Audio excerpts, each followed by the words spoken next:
Shalom, selamat bertemu dalam kasih Kristus. Bersyukur pada hari ini kita masih diberi kesempatan oleh Tuhan untuk bersama-sama menikmati hari karunia Tuhan bagi kita semua. Melalui kesempatan pada saat ini, melalui media pada saat ini, kita akan membaca dan merenungkan sebagian dari firman Tuhan untuk menjadi penerang di dalam kehidupan kita. Hidup yang masih dianugerahkan Tuhan bagi kita.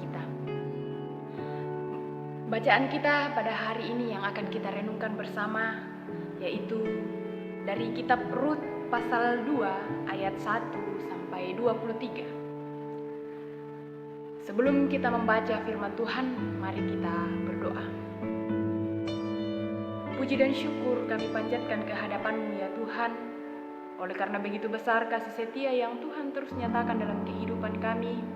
Bersyukur pada saat ini Tuhan masih memberikan kami nafas kehidupan, kekuatan, kesehatan hingga sampai pada saat ini. Semuanya itu kami syukuri di dalam nama-Mu ya Tuhan. Melalui kesempatan pada saat ini ya Tuhan, kami hendak akan membaca sebagian dari firman-Mu.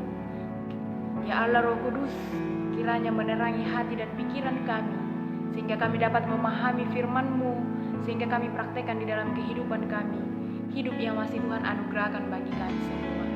Berfirmanlah kepada kami ya Tuhan, kami telah siap untuk membaca firman. Haleluya, amin. Rut pasal 2 ayat 1 sampai 23 firman Tuhan.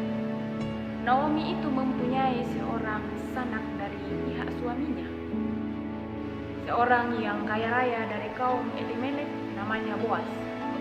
Maka Rut, perempuan Moab itu berkata kepada Naomi, "Biarkanlah aku pergi ke ladang memungut bulir-bulir jelai di belakang orang yang murah hati kepadaku." Dan sahut Naomi kepadanya, "Pergilah, anakku." Pergilah ia lalu sampai di ladang dan memungut jelai di belakang penyabit-penyabit. Kebetulan ia berada di tanah milik Boaz yang berasal dari kaum Elimelek. Lalu datanglah Boaz dari Betlehem. Ia berkata kepada penyabit-penyabit itu, "Tuhan kiranya menyertai kamu." Jawab mereka kepadanya, "Tuhan kiranya memberkati Tuhan." Lalu kata Boaz kepada bujangnya yang mengawasi penyabit-penyabit itu, "Dari manakah perempuan ini?" Bujang yang mengawasi penyabit-penyabit itu menjawab, "Dia adalah seorang perempuan Moab. Dia pulang bersama-sama dengan Naomi dari daerah Moab. Tadi ia berkata, 'Izinkanlah kiranya aku memungut dan mengumpulkan jelai dari antara berkas-berkas jelai ini di belakang penyabit-penyabit.' Begitulah ia datang dan terus sibuk dari pagi sampai sekarang. Dan seketika pun ia tidak berhenti. Sesudah itu berkatalah Boaz kepada Rut, 'Dengarlah dahulu anakku, tidak usah engkau pergi memungut jelai ke ladang lain dan tidak usah juga engkau pergi dari sini. Tetapi tetaplah dekat pengerja-pengerjaku perempuan. Lihat saja ke ladang yang sedang disabit orang itu. Ikutilah perempuan-perempuan itu dari belakang, sebab aku telah memesankan kepada pengerja-pengerja lelaki, jangan mengganggu engkau. Jika engkau haus, pergilah ke tempayan-tempayan dan minumlah air yang dicedok oleh pengerja-pengerja itu." Lalu sujudlah Rut menyembah dengan mukanya sampai ke tanah dan berkata kepadanya, "Mengapakah aku mendapat belas kasihan daripadamu, sehingga Tuhan memperhatikan aku, padahal aku ini seorang asing?" Boaz menjawab, "Telah dikabarkan orang kepadaku dengan lengkap segala sesuatu yang engkau lakukan kepada mertuamu sesudah suamimu mati. Dan bagaimana engkau meninggalkan ibumu, bapamu, dan tanah kelahiranmu serta pergi kepada suatu bangsa yang dahulu tidak engkau kenal. Tuhan kiranya membalas perbuatanmu itu, dan kepadamu kiranya dikaruniakan upah sepenuhnya oleh Tuhan, Allah Israel, yang di bawah sayapnya engkau datang berlindung." Kemudian berkatalah Rut, "Mengapa aku mendapat belas kasihan daripadamu ya Tuan? Sebab Tuhan telah menghiburkan aku dan telah menenangkan hati hamba-hambamu ini, walaupun tidak sama seperti seorang hamba-hamba perempuan itu." Ketika sudah waktu makan, berkatalah Boas kepadanya, "Datanglah kemari, makanlah roti ini dan celupkanlah supmu ke dalam cuka ini." Lalu duduklah ia di sisi penyabit-penyabit itu, dan Boas menunjukkan berti gandum kepadanya. Maka makanlah Rut sampai kenyang, bahkan ada sisanya. Setelah ia bangun untuk memungut pula, maka Boas memerintahkan kepadanya pengerja-pengerjanya, dari antara berkas-berkas itu pun ia boleh memungut. Janganlah ia diganggu, bahkan haruslah kamu dengan sengaja menarik sedikit dari obokan jelai itu untuk dia dan meninggalkannya, supaya dipungutnya lah. Janganlah berlaku kasar terhadap dia. Maka ia memungut di ladang sampai petang. Lalu ia menggirik dan dipungutnya itu. Dan ada kira-kira seeva jelai banyaknya. Diangkatnya lah itu, lalu masuklah ia ke kota. Ketika mertuanya melihat apa yang dipungutnya itu, dan ketika dikeluarkannya lah dan diberikannya lah kepada mertuanya sisa yang ada setelah kenyang itu, maka berkatalah mertuanya kepadanya, "Di mana engkau memungut dan di mana engkau bekerja hari ini? Diberkatilah kiranya orang yang telah memperhatikan engkau itu." Lalu ceritakanlah kepada mertuanya itu pada siapa ia bekerja. Katanya, "Nama orang pada siapa aku bekerja hari ini ialah Boas." Sesudah itu berkatalah Naomi kepada menantunya, "Diberkatilah kiranya orang itu oleh Tuhan yang rela mengaruniakan kasih setianya kepada orang-orang yang hidup dan yang mati." Lagi kata Naomi kepadanya, "Orang itu kaum kerabat kita. Dialah salah seorang yang wajib menebus kita." Lalu kata Rut, perempuan Moab itu, "Lagi pula ia berkata kepadaku, tetaplah dekat pengerja-pengerjaku sampai mereka menyelesaikan seluruh penyabitan di ladangku." Lalu berkatalah Naomi kepada Rut, menantunya itu, "Ya anakku, sebaiknya engkau keluar bersama-sama dengan pengerja-pengerja perempuan, supaya engkau jangan disusahi orang di ladang lain." Demikian Rut tetap dekat pada pengerja-pengerja perempuan Boas untuk memungut, sampai musim menuai jelai dan musim menuai gandum telah berakhir, dan selama itu ia tinggal pada mertuanya. Amin, firman Tuhan. Saudara-saudara yang terkasih dalam Tuhan, melalui renungan kita pada saat ini diberikan satu tema, yaitu ketulusan hati berbuah manis. Atau dalam bahasa Toraja dikatakan, "Kamasaloran pena umpa butu kami loan." Orang tua serta saudara-saudara yang terkasih dalam Tuhan, sebuah adegan mengharukan muncul di televisi beberapa waktu lalu. Tayangan ini memperlihatkan seorang tukang ojek online yang mengantar seorang anak kecil ke suatu alamat. Padahal anak kecil ini mengatakan bahwa dia tidak mempunyai uang sepeser pun. Namun tukang ojek ini tetap mengantarnya sampai kepada tujuan. Sesuatu yang luar biasa terjadi, orang tua serta saudara-saudara. Ternyata tindakan ini hanya untuk menguji ketulusan seseorang. Dan karena itu, tukang ojek online ini diberikan hadiah berupa uang. Atas ketulusan hatinya menolong anak kecil itu. Orang tua serta saudara-saudara yang terkasih dalam Tuhan, ketika kita berbicara tentang ketulusan hati, kita membaca bacaan kita dari Rut 2 ayat 1 sampai 23 yang menceritakan tentang ketulusan seorang menantu kepada mertuanya. Dan ternyata cerita ini terdengar sampai ke telinga Boas, seorang yang kaya raya. Menantu itu bernama Rut, dan Naomi merupakan ibu mertuanya. Ketulusan hati tidak hanya sampai pada mengikuti kemana Naomi pergi, tetapi juga ia bekerja mengumpulkan bulir-bulir jelai untuk dimakan bersama-sama dengan Naomi mertuanya. Jelas pada ayat yang kedua. Orang tua serta saudara-saudara yang terkasih dalam Tuhan, ternyata Boas memberi perhatian khusus kepada Rut. Di ayat 9 bisa kita lihat, di situ jelas. Dan hal itu membuat Rut sangat menghormati Boas. Rut bertanya kepada Boas, mengapa Boas memberikan perhatian yang seperti itu kepada Rut. Padahal ketika dipikir-pikir, Rut ini adalah seorang yang asing. Begitu hal yang muncul dalam pikiran Rut pada saat itu. Boas menjawab bahwa ia telah mendengar semua cerita, semua perhatian Rut kepada mertuanya sesudah kematian suaminya. Dan tekad Rut untuk meninggalkan tanah kelahirannya, meninggalkan keluarganya dan pergi bersama-sama dengan mertuanya kepada bangsa yang tidak dikenalnya sama sekali. Ayat 11 sangat jelas. Untuk itulah Boas memohon berkat Tuhan atas dirinya, atas Rut.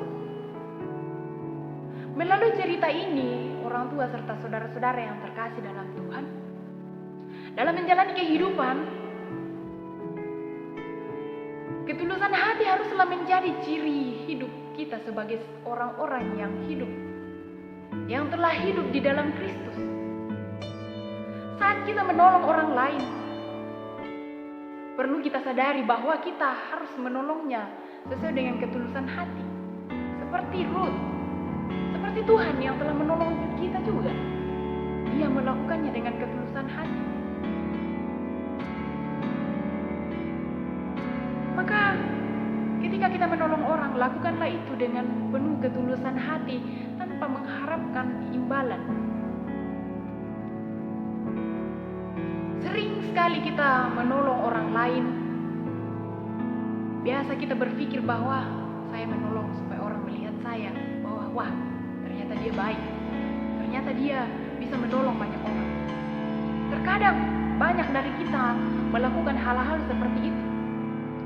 Tetapi mari kita kembali dalam kehidupan kita. Kita menolong orang lain dengan ketulusan hati kita tanpa mengharapkan imbalan.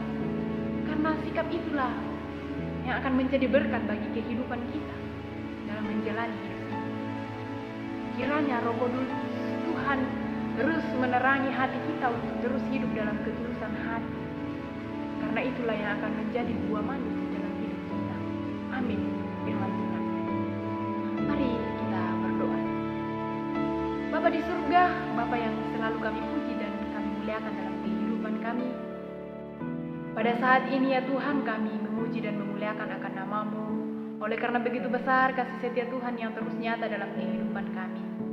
Tidak ada alasan bagi kami untuk tidak mengucap syukur kepada-Mu ya Tuhan. Terima kasih atas kesempatan yang terus Engkau nyatakan bagi kami untuk bersama-sama mendengarkan firman-Mu. Firman-Mu yang telah mengajarkan kami.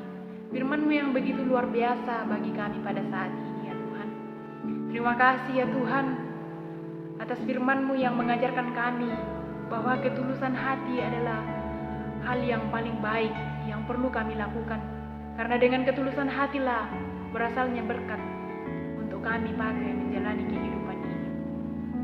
Seringkali kami ya Tuhan dalam menjalani kehidupan, kami menolong orang, tetapi kami mengharapkan imbalan. Kami ingin dipandang secara baik oleh orang-orang di luar sana. Tetapi sebenarnya apa yang kami lakukan itu adalah salah di hadapan-Mu. Mari ya Tuhan, Engkau ketuk hati kami untuk dapat merubah pola pikir kami, merubah perasaan kami, sehingga kami boleh menolong orang dengan benar-benar ketulusan hati. Sekiranya Roh Kudus Tuhan terus menerangi hati kami untuk menjalani kehidupan ini, sehingga kami terus mengalami pembaharuan diri. Bapa di dalam kerajaan surga, ajarlah kami untuk terus hidup berserah kepada-Mu. Melalui keadaan pada saat ini kami tahu kami sedang menghadapi begitu banyak cobaan. Terlebih lagi pandemi yang sedang melanda dunia. Bukan cuma kami saja yang ada di Jemaat Efrata Malino yang mengalami keadaan seperti ini. Namun kami tahu bahwa seluruh dunia bersedih karena hal ini. Namun kami yakin dan percaya bahwa firman-Mu akan terus menguatkan kami, Roh Kudus Tuhan terus akan menerangi hati kami, sehingga kami terus hidup bersemangat untuk menjalani kehidupan ini, meskipun kami menghadapi begitu banyak tantangan. Bapa dalam kerajaan surga, kami melalui kesempatan pada saat ini ya Tuhan, kami datang membawa seluruh kehidupan kami kepadamu, terlebih anggota jemaat-Mu, Jemaat Efrata Madinon di tempat ini. Kami berdoa ya Tuhan untuk Ibu Pendeta yang telah Engkau pakai di tempat ini, Ibu Pendeta Paulina Tompo. Sekiranya Tuhan terus berkati dalam pelayanan, tugas dan tanggung jawabnya di tempat ini. Tuhan karuniakan selalu hikmat, kesehatan, kekuatan baginya, sehingga beliau tetap sehat, kuat untuk menjalani tugas dan tanggung jawabnya di tempat ini, dan itu hanya untuk kemuliaan bagi nama-Mu. Kami juga berdoa untuk rekan sekerjanya, yaitu majelis gereja. Kiranya Tuhan kuatkan mereka, berikan mereka kesehatan, kekuatan, terus berkati mereka dalam pekerjaan mereka, baik di lingkungan gereja maupun di dalam kehidupan mereka masing-masing ya Tuhan. Engkau terus berkati mereka, lindungi mereka, jauhkan dari segala mara bahaya, terlebih lagi pandemi COVID-19 yang melanda kami pada saat ini. Kami juga berdoa ya Tuhan untuk seluruh anggota jemaat dalam pekerjaan mereka masing-masing ya Tuhan. Kiranya Tuhan terus jaga dan pelihara mereka. Kami juga berdoa untuk anggota jemaat-Mu yang sedang mencari pekerjaan. Kiranya Tuhan terus perlengkapi mereka, sehingga mereka terus kuat untuk mencari pekerjaan, dan mereka boleh mengerjakan pekerjaan itu sesuai dengan talenta mereka masing-masing. Kami juga berdoa untuk anak-anak-Mu yang telah duduk di bangku sekolah. Kiranya Tuhan terus berkati mereka, meskipun pada saat ini mereka belajar melalui media daring ya Tuhan. Kami terus menyerahkan mereka ke dalam tangan pengasihan-Mu. Kiranya Tuhan terus berikan kesehatan, kekuatan bagi mereka, hikmat, ketekunan dalam belajar, sehingga apapun yang mereka cita-citakan pada saat ini boleh tercapai di suatu hari nanti. Kami juga berdoa ya Tuhan untuk sekolah minggu yang terus bertumbuh ya Tuhan. Kiranya Tuhan terus jaga pelihara mereka dalam pertumbuhan, sehingga mereka terus bertumbuh dalam naungan kasih Tuhan. Kami berdoa juga ya Tuhan untuk para lansia. Kiranya Tuhan terus karuniakan sukacita bagi mereka dalam masa tua mereka, sehingga mereka terus menikmati kehidupan mereka yang terus serahkan ke dalam tangan pengasihan-Mu. Terima kasih ya Tuhan, seluruh anggota jemaat-Mu kami serahkan ke dalam tangan pengasihan-Mu, karena kami yakin dan percaya bahwa ketika kami membawa seluruh kehidupan kami ke dalam tangan pengasihan-Mu, tidak akan ada yang sia-sia di dalam tangan-Mu ya Tuhan. Terima kasih banyak ya Tuhan. Kehidupan kami pada saat ini kami serahkan ke dalam tangan pengasihan-Mu. Kami berdoa untuk seluruh pemerintah kami yang terus berjuang bersama-sama para medis ya Tuhan. Kiranya Tuhan terus karuniakan kesehatan, kekuatan bagi mereka, hikmat, kebijaksanaan, ketabahan ya Tuhan dalam melakukan tugas tanggung jawab mereka. Sekiranya Tuhan terus karuniakan sukacita bagi mereka, sehingga mereka tetap kuat untuk menjalani tugas dan tanggung jawab mereka, sehingga kami boleh bersama-sama keluar dari masalah yang sedang kami hadapi pada saat ini. Ya Tuhan, bagi orang yang berduka karena kehilangan orang-orang yang dikasihi, kiranya Tuhan terus datang untuk menghibur mereka, sehingga mereka tidak berlarut dalam kesedihan. Karena kami tahu ya Tuhan, hidup kami ini hanya sementara dan semuanya akan kembali kepadamu. Bapa dalam kerajaan surga, seluruh kehidupan kami pada saat ini kami serahkan ke dalam tangan pengasihan-Mu. Ampuni salah dosa dan pelanggaran kami. Di dalam Kristus Yesus kami berdoa kepada Bapa di surga. Haleluya.